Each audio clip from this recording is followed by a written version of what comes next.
Channel நண்பர்களுக்கு வணக்கம்.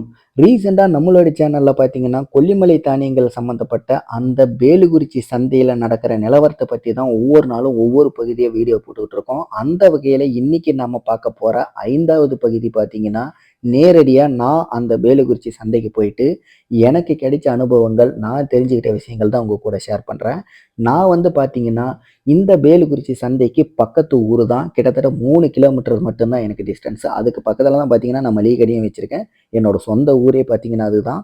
அதனால நானே பேலுகுறிச்சிக்காரன் தான். எனக்கு வந்து பக்கத்திலேயே இருக்கும்போது, நானே வந்து ஒரு தொழில் பண்ணிக்கிட்டு இருக்கேன். எனக்கே இந்த தொழில பத்தி எல்லாமே தெரியும் அப்படிங்கும்போது, எல்லாமேன்னு சொல்றத விட ஓரளவுக்கு எனக்கு தெரியும் அப்படிங்கும்போது, என்னோட சேனல் நண்பர்களுக்காக நான் ஆல்ரெடி பார்த்தீங்கன்னா, நம்மளோட சேனல்ல கொல்லிமலை தானியங்கள் சம்மந்தப்பட்ட பல வீடியோக்கள் போட்டிருக்கேன். அந்த மாரி இருக்கும்போது, என்னோட சேனல் நண்பர்களுக்கு என்னோட ஊர்ல இப்ப இந்த மாரி சந்தை கூடும்போது எப்படி நான் பல விஷயங்கள வந்து ரிவீல் பண்ணாம இருக்க முடியும்? அதனால தான் அதோட பகுதியா பார்த்தீங்கன்னா, இன்னைக்கு 5வது பகுதியா பார்த்தீங்கன்னா, இன்னொரு வீடியோவோட வந்திருக்கேன் நான் உங்கள பார்க்கறதுக்கு. இது மட்டும் இல்லாம, நம்முடைய சேனல் நண்பர்கள் யாருக்காவது சிறு தொழில்கள தவிர்த்து இன்வெஸ்ட்மென்ட் பேசிஸ்ல முக்கியமா கிரிப்டோ கரன்சில இன்வெஸ்ட்மென்ட் பண்றது பிடிக்கும் அப்படின்னா, அந்த கிரிப்டோ கரன்சி மூலியமா யாருக்காவது நல்லா சம்பாதிக்கிறதுக்கான ஆப்பர்ச்சுனிட்டி வேணும்னு நினைச்சீங்க அப்படின்னா, அத பத்தி சம்மந்தப்பட்ட வீடியோக்கள் போடுறதுக்குன்னே நம்மகிட்ட ஒரு வேற சேனல் கூட இருக்கு. அந்த புதிய சேனலோட லிங்க் கீழே டிஸ்கிரிப்ஷன்ல குடுக்குறேன். எந்த மாரி காயின் வாங்கணும், அந்த காயினோட ஹிஸ்டரி, அந்த காயினோட இப்போ மார்க்கெட் வேல்யூ, முன்னாடி மார்க்கெட் வேல்யூ, அதுல எந்த அளவுக்கெல்லாம் லாபம் கிடைக்கும். சப்போஸ் வந்து நமக்கு மிராக்கிள் மாரி ஏதாவது நடந்தா, அதுல இப்ப எந்த அளவுக்கு அதுல சம்பாதிக்க முடியும். அத பத்தி தெளிவான வீடியோக்கள் நெறையா அந்த சேனல்ல நான் தினமும் ஒவ்வொரு வீடியோ போட்டுக்கிட்டு இருக்கேன். யாராவது வந்து கிரிப்டோ கரன்சி சம்மந்தப்பட்ட வீடியோக்கள் நீங்க பார்க்கணும், உங்களுக்கு அதுல இன்ட்ரெஸ்ட் இருக்கு அப்படின்னா, அந்த சேனல கிளிக் பண்ணி, அந்த சேனலையும் சப்ஸ்கிரைப் பண்ணி, அதுல வர்ற வீடியோக்கள் பாருங்க. பிடிச்சிருந்தா மட்டும் பாருங்க. எல்லாருமே பார்க்கணும்னு அவசியம் கிடையாது. மத்தபடி தொழில் சம்மந்தப்பட்ட வீடியோக்கள் எப்பவுமே வழக்கம் போல நம்மளோட இந்த சேனல்ல கன்டினியூவா வந்துட்டு இருக்கும். வாங்க டாபிக் உள்ள போவோம். பொதுவா நம்ம வந்து எல்லாருமே கேள்விப்பட்டிருப்போம். கொல்லிமலை அப்படின்னு சொன்னாவே கொல்லிமலை தானியங்கள் தான் ஃபேமஸ். அங்க வந்து இந்த மாரி பொருள்கள் மட்டும் தான் விப்பாங்க அப்படின்னு சொல்லிட்டு. ஆனா, கொல்லிமலைன்னு சொன்னா பலவிதமான பிசினஸ் தரக்கூடிய பலவிதமான பொருட்கள் அங்க நிறைஞ்சிருக்கு. அது விவசாயமா இருக்கட்டும், கைவினை தயாரிப்பா இருக்கட்டும், இல்ல இயற்கையால நமக்கு கிடைக்கிற சில பொருள்களா இருக்கட்டும், எந்த மாரி இருந்தாலும் நமக்கு கொல்லிமலைன்னு எடுத்தாவே பலவிதமான பொருள்கள பிசினஸ் பண்றதுக்கு நமக்கு பல வாய்ப்புகள் கிடைக்கும். அந்த வகையில இப்ப நீங்க வீடியோல பார்க்குற இந்த பொருள்களும் பார்த்தீங்கன்னா, கொல்லிமலை மலைவாழ் மக்கள் சிலர் வந்து கைவினை தயாரிப்பா வீட்டிலேயே தயாரிச்சு, ஒரு சிலர் வந்து வெளியில வாங்கிட்டு வந்து கூட இந்த வேலுக்குறிச்சி சந்தையில இந்த மாரி விக்கவும் செய்றாங்க. இதனோட ஆரம்ப விலையே பார்த்தீங்க அப்படின்னா, வெறும் ரூ. 10 தான் ஆரம்பிக்குது. இது வந்து நாம வாங்குற பொருள பொறுத்து தான் ஆரம்ப விலையே வெறும் ரூ. 10 ஆரம்பிக்குது. அதிகபட்சமா பார்த்தீங்கன்னா, ரூ. 100 வரைக்கும், ரூ. 150 வரைக்கும் கூட போகுது.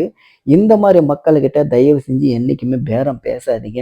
ஏன்னா, இவங்க எல்லாருமே ஒரு சிறு தொழில் வியாபாரிகள். நம்ம எத்தனையோ பெரிய கடைகளுக்கு போயிட்டு, எம்ஆர்பி போட்ட ரேட்டுக்கு வந்து எதுவுமே பேசாம வாங்கிட்டு வந்துட்டுருக்கோம். அந்த மாரி இருக்கிற மக்கள் நம்ம. அப்படி இருக்கும்போது இந்த மாரி சிறு தொழில் பண்ற, அதுவும் முக்கியமா மலைவாழ் மக்கள் எல்லார்கிட்டயுமே வந்து யாருமே ரேட்ட வந்து கம்மி பண்ணி பேசணும், வாங்கணும் அப்படின்னு சொல்லிட்டு நினைக்காதீங்க. ஒரு முக்கியமான விஷயம் சொல்லணும் அப்படின்னா, நீங்க எந்த இடத்துல போய் வாங்குறீங்களோ, அந்த இடத்துல மட்டும் தான், அந்த இடத்துக்கு தகுந்த மாரி நீங்க குறைச்சு கான்வர்சேஷன் பண்ணி பேசி வாங்கணுமே தவிர, இந்த மாரி சிறு வியாபாரிகள் கிட்ட போயி நீங்க என்ன பண்ணணும், குறைச்சு வாங்கணும்னு நினைக்காதீங்க. அதுல அவங்களுக்கு பெருசாலாம் ஒண்ணும் லாபம் கிடைக்க போறதில்ல. இந்த மாரி சிறு வியாபாரிகள் எல்லாருமே பார்த்தீங்க அப்படின்னா, கைவினை தயாரிப்புகள ஒரு இடத்துல தயாரிக்கிற இடத்துல இருந்து மட்டும் தான் வாங்கிட்டு வந்து இந்த மாரி சந்தைகள்ல விப்பாங்க. இதையும் பார்த்தீங்கன்னா, கொல்லிமலை மலைவாழ் மக்கள் ஒரு சிலர் வந்து கைவினை தயாரிப்புகளா வீட்லயும் தயாரிச்சுக்கிட்டு இருக்காங்க. அதையும் பார்த்தீங்கன்னா, இந்த மாரி சந்தைகள்ல கொண்டாந்து நேரடியா விக்கிறதுக்கும் பல பேர் முயற்சி பண்றாங்க. பல பேர் பண்ணிக்கிட்டும் இருக்காங்க. என்னதான் இருந்தாலும் கொல்லிமலையில விளையிற எல்லா பொருள்களையுமே கைவினை தயாரிப்பு எல்லா பொருள்களையுமே கொண்டாந்து இந்த பேலுக்குறிச்சி சந்தையில எல்லாருமே விக்கிறாங்களான்னு கேட்டா கிடையாது. ஏன்னா, எல்லா மக்களாலயுமே வர முடியாது. கிட்டத்தட்ட வெறும் 10% கொல்லிமலை மலைவாழ் மக்கள் மட்டும் தான் வந்து அந்த பேலுக்குறிச்சி சந்தைகள்ல கடைகள் போட்டு அவங்களோட பொருள்கள விக்கிறாங்க. மீதி எல்லாருமே பார்த்தீங்க அப்படின்னா, அந்த நபர்கள் கீழ வர முடியாத காரணத்தினால ஒரு சில வியாபாரிகளுக்கும், அதே மாரி ஒரு சிலர் மேலேயே கூட கிடைக்கிற இடத்துல வச்சுக்கிட்டு, கிடைக்கிற அளவுக்கு நமக்கு இவ்வளோ கிடைச்சா போதும் அப்படிங்கிற மனநிலையில விக்கிறவங்களும் நெறைய பேர் இருக்காங்க. உண்மையிலேயே வந்து நீங்க எந்த இடத்துல வாங்கணும்னு சூஸ் பண்ணுங்க. நேரடியா விவசாயிகள் வந்து இந்த மாதிரி இடங்கள்ல 10% பேர் மட்டும் தான் விற்கிறாங்க. அவங்க கிட்ட வாங்கணுமா? இல்ல நேரடியா கொல்லிமலைக்கு போயிட்டு எந்த பொருளா இருந்தா வாங்கணுமா? அப்படின்னு சொல்லிட்டு யோசிச்சு பாருங்க. மேல போனீங்கன்னா வாங்குற விலை கண்டிப்பா கம்மியா இருக்கும்.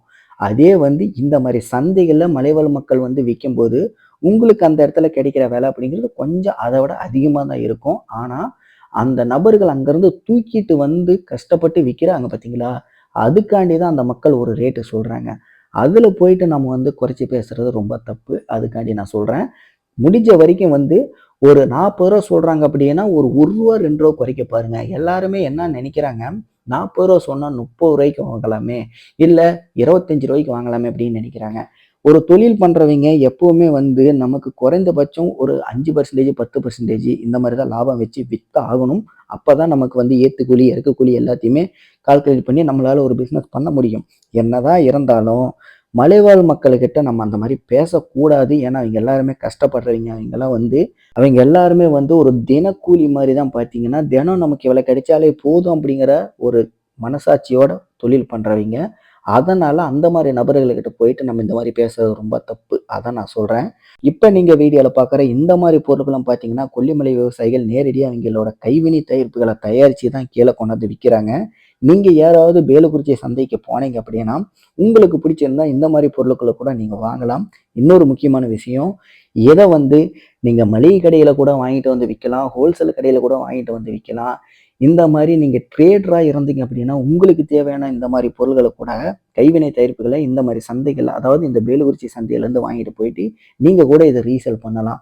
இது எப்படி பார்த்தாலும் உங்களுக்கு மிகப்பெரிய லாபத்த தான் குடுக்கும். ஏன்னா, இந்த இடத்துல பார்த்தீங்கன்னா, இதோட ஆரம்ப ரேட்டே வெறும் ரூ. 10 தான். இதே வெளியில போனீங்கன்னா வச்சுக்கங்களேன், உங்களுக்கு இங்க ரூ. 10 வாங்குற பொருள் அங்க ரூ. 50 விப்பாங்க. இங்க ரூ. 50 போட்டு வாங்குற பொருள் அங்க வந்து பார்த்தீங்கன்னா, கிட்டத்தட்ட ரூ. 400 ரூ. 500 விப்பாங்க. எப்படி பார்த்தாலும் ரூ. 300 மேல தான் இருக்கும். அப்ப நல்ல ஒரு விஷயத்த யோசிச்சு பாருங்க. நம்ம எந்த இடத்துல வாங்குறோம், எப்படி வாங்குறோம், எந்த விலைக்கு நம்ம வாங்குறோம் அப்படிங்கிறது அந்த டிஸ்டன்ஸ பொறுத்து நீங்களே யோசிச்சு பார்த்தீங்கன்னா, ஏன் இந்த அளவுக்கு இருக்கு அப்படிங்கிறது உங்களுக்கு நல்லாவே புரியும். அதே மாரி இதுல வந்து உங்களுக்கு எந்த அளவுக்கு லாபம் கிடைக்குது, இத வந்து ஒரு பிசினஸா பண்ணா நம்மளால எந்த அளவுக்கு இதுலருந்து லாபத்தை எடுக்க முடியும் அப்படிங்கிற சில நுணுக்கங்களையும் உங்களால இதுல கத்துக்க முடியும். ஒரு பிசினஸ் பண்ணும்போது நாம எந்த மெத்தட சூஸ் பண்ணணும் அப்படின்னு சொல்லிட்டு ஒரு தெளிவான முடிவோட பண்ணீங்க அப்படின்னா, கண்டிப்பா எல்லா பிசினஸுமே நமக்கு மிகப்பெரிய அளவுல லாபத்த குடுக்கும். இந்த வீடியோவ நீங்க கடைசி வரைக்கும் பார்த்திருந்தீங்கன்னா, இத பத்தின கருத்து எதுவா இருந்தாலும் மறக்காம கீழ கமெண்ட்ல தெரியப்படுத்துங்க. உங்களுக்கு கிரிப்டோல ஆர்வம் இருக்கு அப்படின்னா, கிரிப்டோ சம்மந்தப்பட்ட வீடியோஸ் நீங்க பார்க்கணும் அப்படின்னா, அது சம்மந்தப்பட்ட நம்மகிட்ட ஒரு புதிய சேனல் இருக்கு. அந்த சேனல்ல தினம் பார்த்தீங்கன்னா, கிரிப்டோ கரன்சி சம்மந்தப்பட்ட வீடியோக்கள் போட்டுட்டு இருக்கோம். அந்த சேனலோட லிங்க் கீழ டிஸ்கிரிப்ஷன்ல குடுக்குறேன். அத கிளிக் பண்ணி உங்களுக்கு பிடிச்சிருந்தா மட்டும் அந்த சேனலை சப்ஸ்கிரைப் பண்ணுங்க. அதுல வர வீடியோக்கள் பாருங்க. உங்களுக்கு எந்த சந்தேகமா இருந்தாலும் மறக்காம கீழே கமெண்ட் தெரியப்படுத்துங்க. இந்த வீடியோ சம்பந்தப்பட்டு, இந்த தொழிலை சம்பந்தப்பட்டு உங்களுக்கு எந்த கருத்துக்களா இருந்தாலும் அதையும் மறக்காம கீழே கமெண்ட்ல தெரியப்படுத்துங்க. இதே மாதிரி அடுத்து கொல்லிமலை சம்பந்தப்பட்ட இன்னொரு வீடியோவை நான் உங்களை சந்திக்கிறேன். நன்றி, வணக்கம்.